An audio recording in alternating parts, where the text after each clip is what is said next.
right. Appreciate you guys being here, especially all of those of you guys who went to California. It's great to see you guys get back. I mean that sincerely. I watch a lot of other press conferences. Not everyone has the commitment from the people that cover them the way you guys do. So it's cool to go out there. I think, as I said after the game, I just have to say it again. Our fans were spectacular, just absolutely amazing.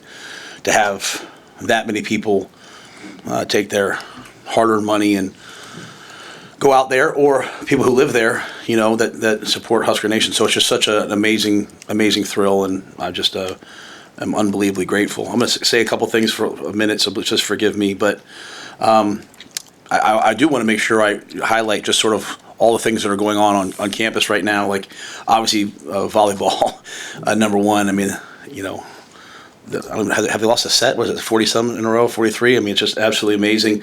But our rifle team, number one right now, and where they've come from in 2 years, amazing. Wrestling, I can't wait to, it's really cool that Bud went out and walked them out and see him wrestling at number two, bowling at number two. So, really cool things happening. I'm hoping I can maybe get to men's or women's basketball here soon. I mean, they're off to exciting starts and doing great things. And, one of the cool things in my job is when we have a huge win like we did against UCLA and you get the text from Fred and Amy and all those people. So really excited. State high school playoffs. I know there's 28 teams still in it, so good luck to those guys.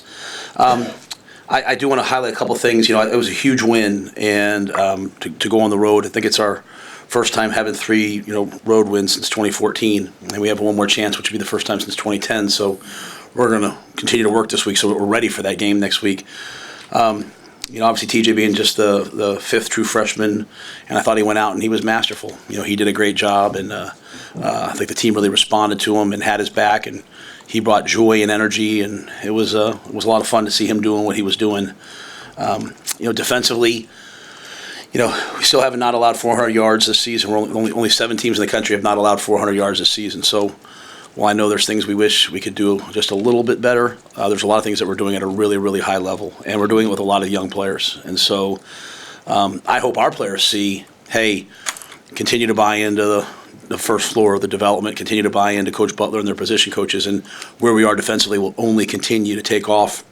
And you see guys playing their best football, right? You see Keona Davis have a career day. You see Dylan Rogers get out there. You see Andrew Marshall making plays. Deshaun as a senior batting the ball down and making havoc plays. So excited and really proud of our special teams. Top 25 in punt returns. Punt return defense were 3rd. Kickoff returns were 4th. Kickoff return defense were 14th. And so, Eck obviously does a tremendous job, he and his staff, but I think our players have really bought into it. So, anytime you can go out and do the things that, we're doing special teams wise and defensively, you give yourself a chance. And then, I personally believe Emmett Johnson should be in New York for I think he should be a Heisman candidate. I think he should be a Doak Walker finalist, if not winner. And I think what he's doing is, fantastic. I hope people appreciate seeing him. He's a first-team All-American. And I don't know who was the last person that was first-team All-American. It was since 2011, Levante David. And so, just a couple highlights, because hopefully our social media people will match it up and they can make a go. But, he leads the nation in yards from scrimmage with 1,431 yards from scrimmage in 10 games. Ranks 2nd in the FBS in total rushing yards and 5th in yards per game. Leads the nation by accounting for 37% of his team's total yards. Among power conference players, he's number 1 at 37.1. Jeremiah Love, another great player at Notre Dame, is 2nd at 29.6. Emmett is one of only 3 players in the FBS with at least 10 rushing touchdowns and 3 receiving touchdowns. Only running back in power conference play with 4 100-yard rushing games in conference play. 2 pages, that's how good he is. Most rushing yards for the Huskers since the Doak Walker Award finalist Amir Abdullah in 2014. Most touchdowns for a Nebraska player since Amir Abdullah had 22 touchdowns in 2014. Emmett became the first player in Big Ten since at least 1995 to have more than 125 rushing yards, more than 100 receiving yards, a rushing touchdown, and 2 receiving touchdowns in the same game. Wow. First player in Nebraska history to have 100 rushing yards and 100 receiving yards in a game. He'll win a bunch of awards this week, and we haven't been able to announce them yet. But really proud of Emmett, his character. And, I do have to say this. Like, if you saw the end of the game, you saw the TV copy, which I had a chance to see the TV copy. Everything that we've always wanted. Sometimes, it was a really good question that Sam asked me last year, like, hey, what kind of guys are you looking for? At the end of that game, they started interviewing me, and I was like, I said, TJ, get over here. They don't want to interview me. TJ, they want to interview you. And TJ immediately starts to talk about Dylan. Then he immediately starts to talk about the brother playing for his brothers on the team. And then Emmett gets in, and Emmett talks about Dylan. Then he talks about TJ. Then he talks about the O-line. Then he talks about all the other guys. And so in today's day and age, to have a team that talks about each other and not just themselves is really, really, really hard to do. And so I'm very proud of the guys. That's not me. That's the team. And I hope our players in this bye week take a moment to see how far they've come personally and where they're headed, and also look at the examples of the guys on the team who waited their turn. It's very, very, very, very, very hard, and it's very, very not in vogue anymore to wait your turn. You know, sometimes it's like, well, I'll just go here and do this, just go there. But guys like Emmett, and they had chances, you know, they could have, but they stayed, and he deserves everything he's getting as long as everybody else. So really proud of the things that are happening. It should be a great bye week for us to get healthy, develop some young players, really look at each guy and what we can do to help them, and then continue to recruit. So with that, it was long. I apologize, but I think probably some of that needed to be said, and I'll answer your questions. Why do you think Emmett hasn't gotten the national attention until these last, I guess, couple of weeks? Yeah, I think I don't know. I don't know.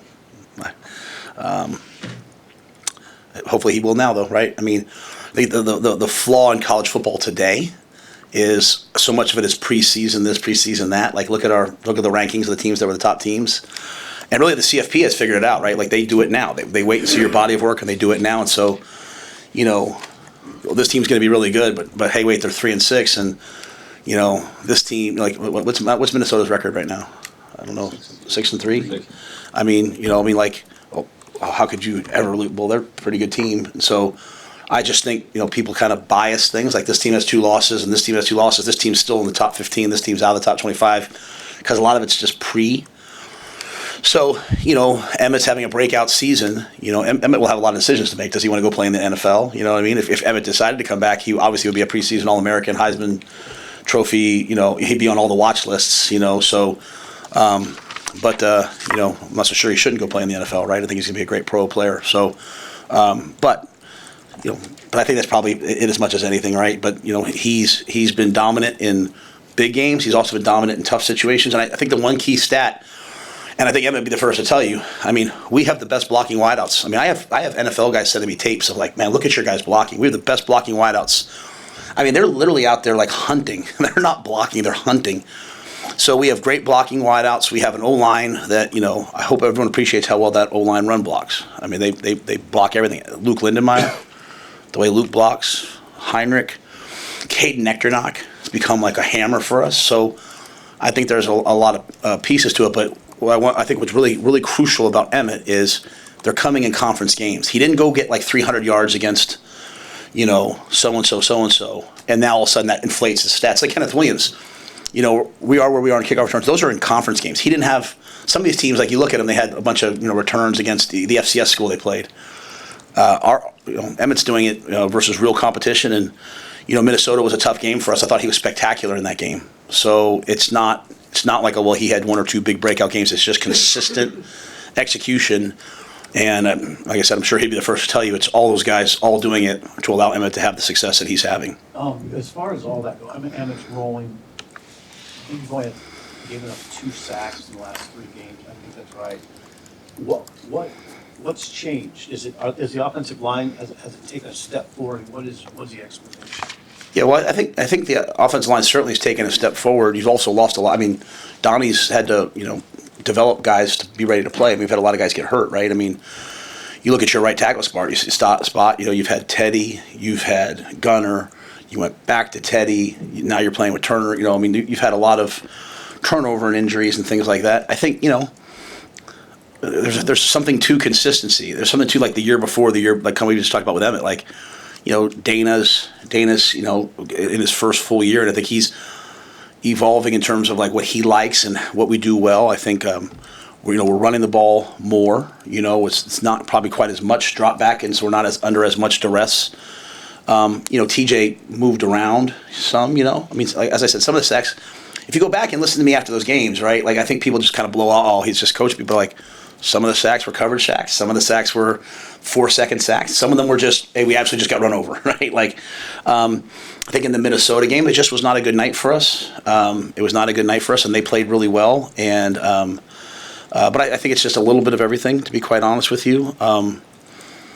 I feel like there's one other point to it that I had in my head, but I think we're doing the things that we do really well at a higher level, and like TJ did a good job of getting the ball out.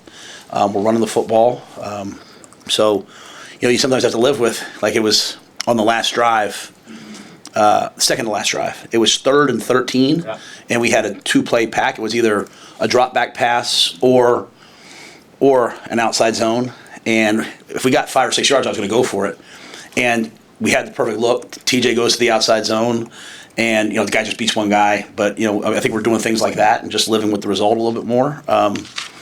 But yeah, I think the offensive line, they've really worked hard.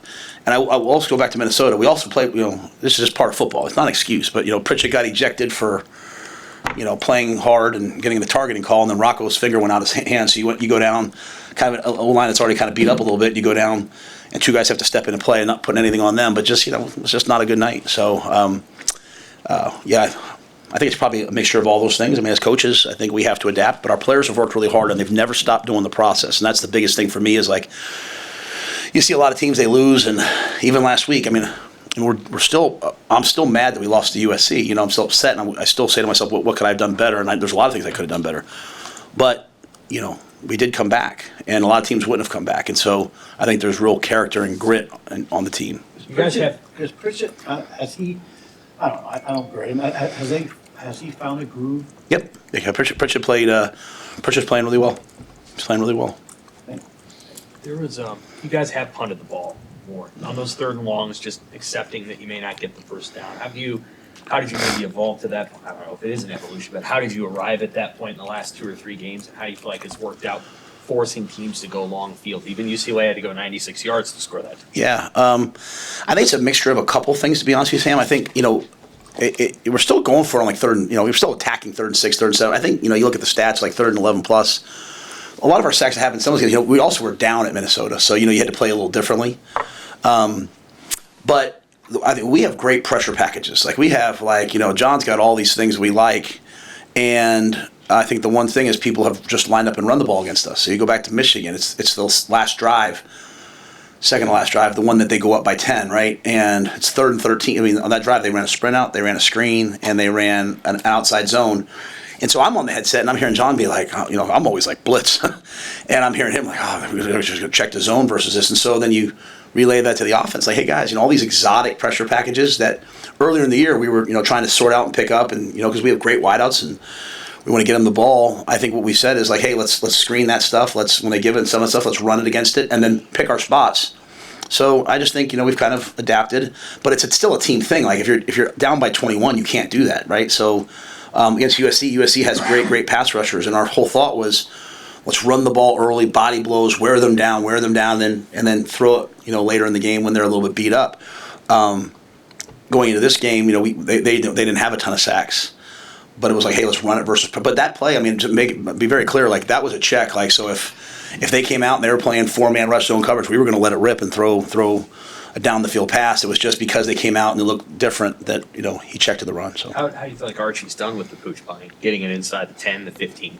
Yeah, I think Archie's done a great job. I mean, that's a huge play right there, right? I know obviously the penalty moved him back even further.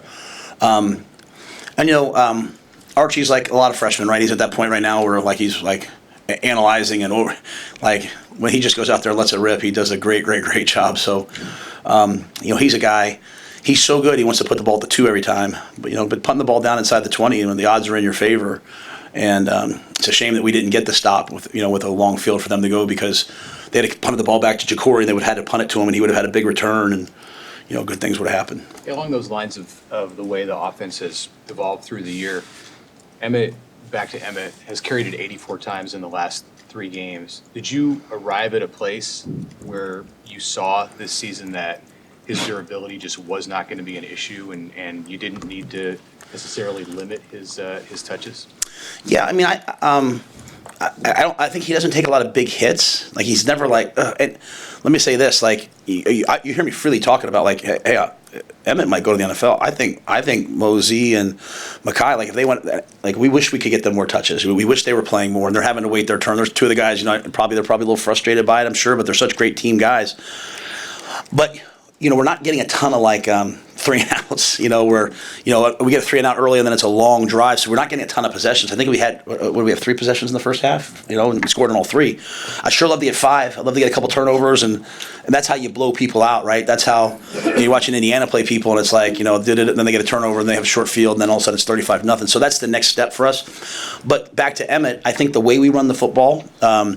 It's kind of we're running like downhill, running duo, running inside zone, a little outside zone sometimes for the RPOs, but a little pin and pull. But it's not. He's not taking huge hits. He's kind of fighting for yards, and his superpower is that he makes people miss. So he doesn't take a lot of direct shots, and so there's never a time where he's been limited in practice. I think there was one Sunday we went to special teams, and I said, hey, just go catch balls with the quarterbacks because you don't even play on special teams. But he's not even limited in practice, so I think a lot of that's probably his running style plus the runs that we're running. Hey, Coach, this will be probably the last time you guys can go out to recruit until January. How do you attack the days you get this week, and is it a 2026 priority, or are you looking at 2027? Yeah, both. They limited the amount of days you can have, so we don't have very many days left. I think we have like 6 days left. And to your point, there is nothing in December anymore. Now it's in January, so it kind of changes everything. So, we're still working on 26s. The portal's been moved back to January, but we all know that people are calling our guys, and so we kind of have to. Also, you have to look at your roster. You have to start looking at who you think is going to be in the portal, and then 26s and 27s both. So, my plan is to head out on the road. Now we're still waiting to see all the. FAA stuff, and can you fly here? There's some challenges to that we're waiting to see, because obviously some of the airports most affected are in some areas that we recruit pretty heavily. But yeah, I plan on going out on the road. I think Tequila and I are going to go out and continue to try to build off of what's happening right now. I don't know if you call it a breakout game for Keona because he's kind of been coming along as the whole season, but how have you seen his development curve? I know he had to gain weight to kind of play inside. He got here at maybe 240 pounds. Now he's 275.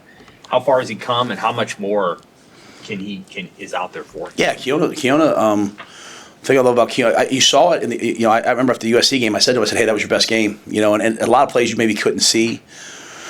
Where he, when say like not like a huge like sack, but it's like he locked out a tackle, threw him, got on the tackle, so you could see like some of the technical things really starting to work with him. I think he'll just continue to get better and better. One thing about Keona is he's coachable. He's disciplined. He's coachable. When you look at us on defense, you have Javen doing really special things, right? You have Deshaun, Sierre, but you have a lot of guys that are underclassmen that are playing really good football. Judy had a really good game, but you look out there. McCade Petchock's a machine out there. He defends the run. The backers, V9 played a great game. I don't want to start. Andrew Marshall's playing really good football. Guthrie just continues to show up and show up and show up. Justin Rhett got in the game, played well. Jameer Khan. So there's a lot of young guys, and so what I want them to see is like, hey, just continue to stay with this thing, because these next 2 weeks is not like all right, we have 2 weeks left. We have a month of football to get better, and so what can Keona be by the bowl game? Say we're playing on December 31st or January 1st. Who knows what the bowl games are, but what can he get to by then? And I think that's true for a lot of these guys. You see them really ascending. I was really proud of Waneri. He was tired. He played a ton of plays in a row, and he did a really nice job, especially at the end of the half. He got that sack, and we were able to not let them have a field goal. So I think Terry, one of the things going back to with the question earlier, it's you don't want to have to change over your staff every year, because then you have this, right? And I think rosters will change over every year. This will be the first year like we can go, we can do whatever. We have the money now. We can do. I can't complain anymore, right?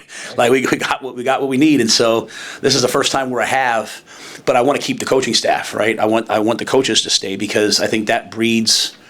You don't want 3 new coordinators every year. So just think about Eckler's special teams a year more of the off-season drills, because our guys will get into the offseason this year, Sam, and they'll be like, oh, these drills really, really work. I'm going to do this. So I did them last year. I'm going to really do them. And you'll see guys understanding, hey, this is going to help me play in the NFL. And so Yeah, so Keanu's a great example of that, but I just think that consistency is kind of throughout, and I'm really excited to see those guys. Like I told our staff today, we have a month of football left, not 2 games. We have a month of football left. You better take this week to coach your guys at the highest level possible. Not to necessarily tip your hand, but like, do you guys want to get defensive linemen in the portal, given how young you still are, or do you feel like maybe this group can develop so much in the next 8 months, not just the next month, but the next 8 months that you can kind of hold? Yeah, so I think with the way college football's heading, we want to be a place where the best players in the country want to come. And so I told our coaches today, like, but we now, in the previous couple of years, I had to make a lot of hard decisions because we didn't have the money everyone else had. We had good money. I mean, I will forever, like, this would 7-3 is not where we want to be, but it's a pretty better place than where we've been. And I will always thank the Peds first and foremost, because they stood in the gap and made this thing possible. But now with rev share and all the different things, like, before you had to make a decision, like, okay, we lost some really good defensive linemen in the portal last year, but we went out and got one area. We went out and got some of these, so you're able to replace that. And I think we did well in the portal last year. I think we won the portal last year. We can now go get anybody we want. At the same time, we also have the ability to keep our guys now, right? Like, guys don't have to be embarrassed about, hey, coach, I think I do, these people are offering me this.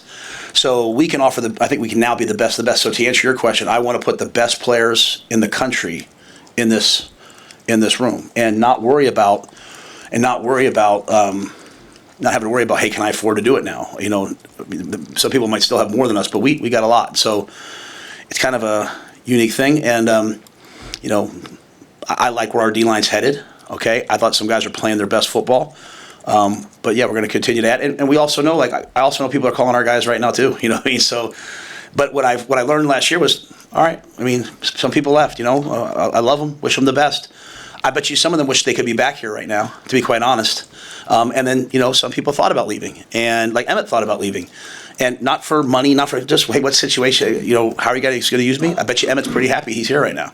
So, but some guys like some guys like, hey, they're in a good situation. I'm proud of them, excited for them, so everybody will be a little different.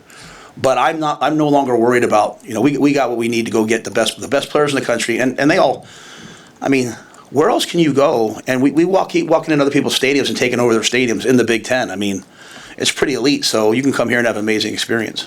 Health-wise, are you optimistic with this bye week you can come out of it with pretty full bore with guys like Nicola, for example? Would you be able to?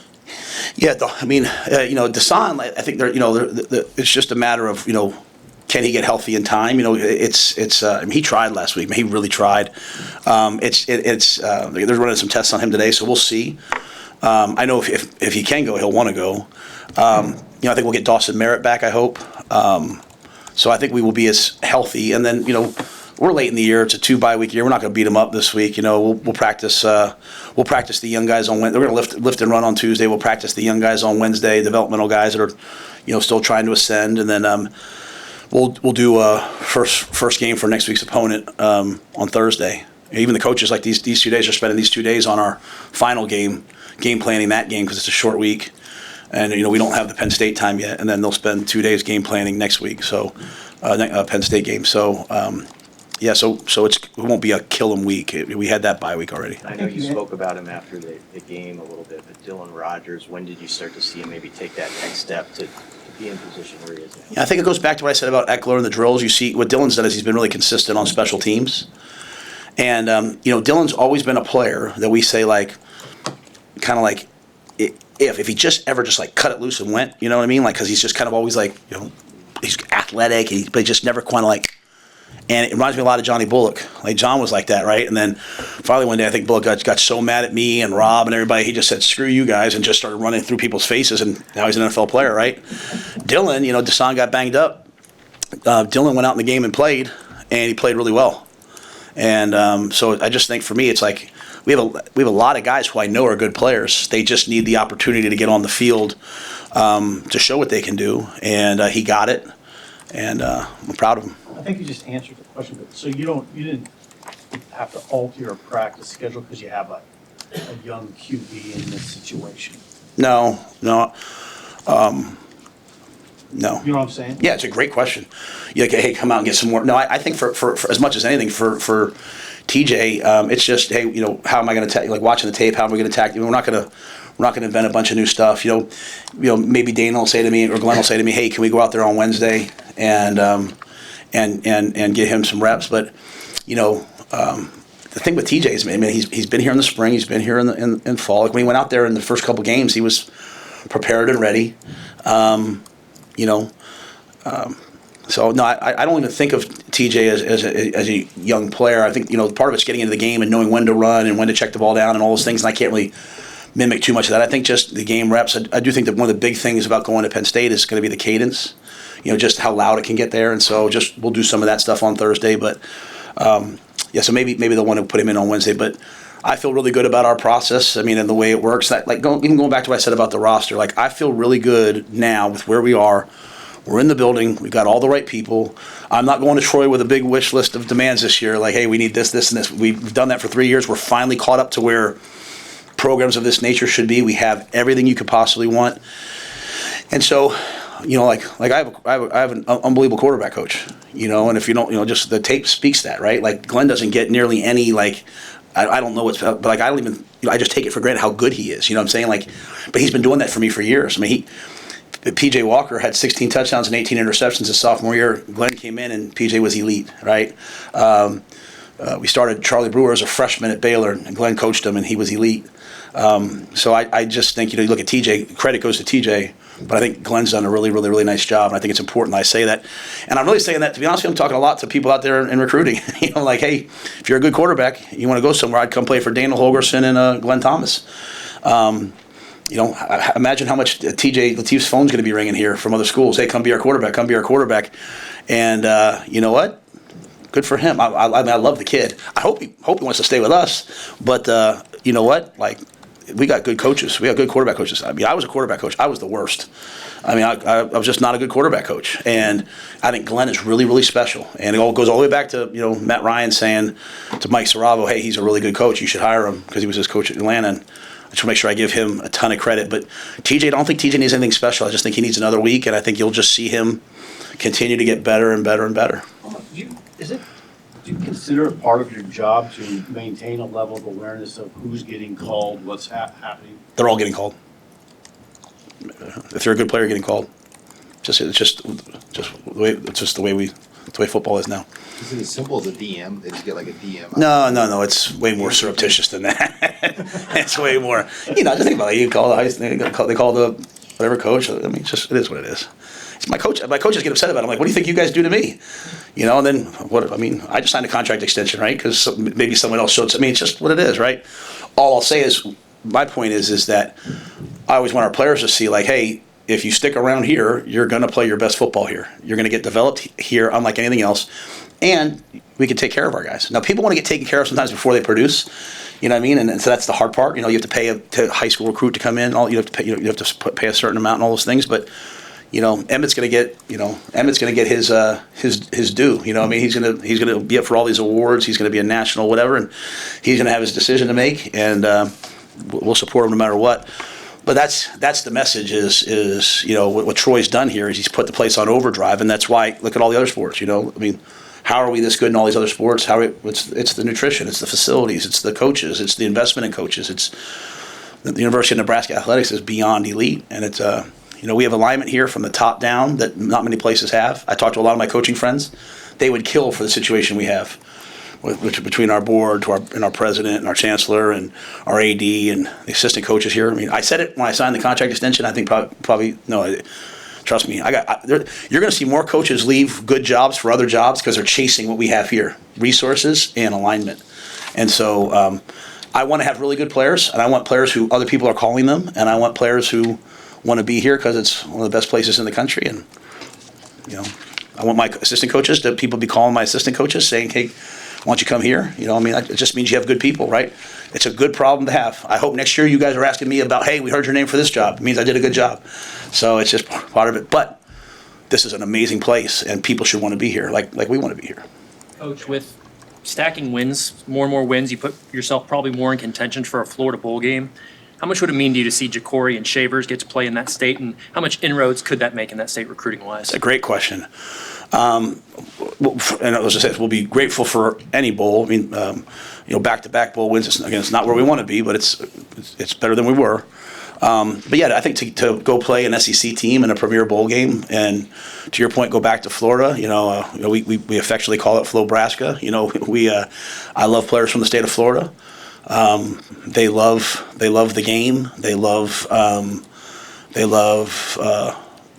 competing. They love flying around. I mean, one of these days I should have you guys come out and watch the PAT field goal period. I mean, Ja'Cory just literally runs the period, screams and yells and talks trash. I mean, it's just, give me 10 of those guys, and what else could we do?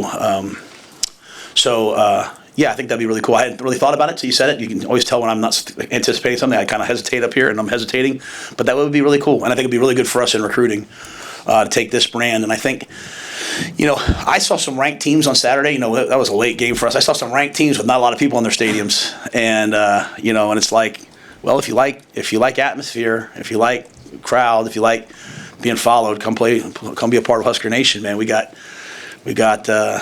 something that not many people have, and so I'm sure we'll probably travel pretty well. I'm sure bowl games are dying to get us, and but right now, we got bye week, and then next week go try to play our best game next week.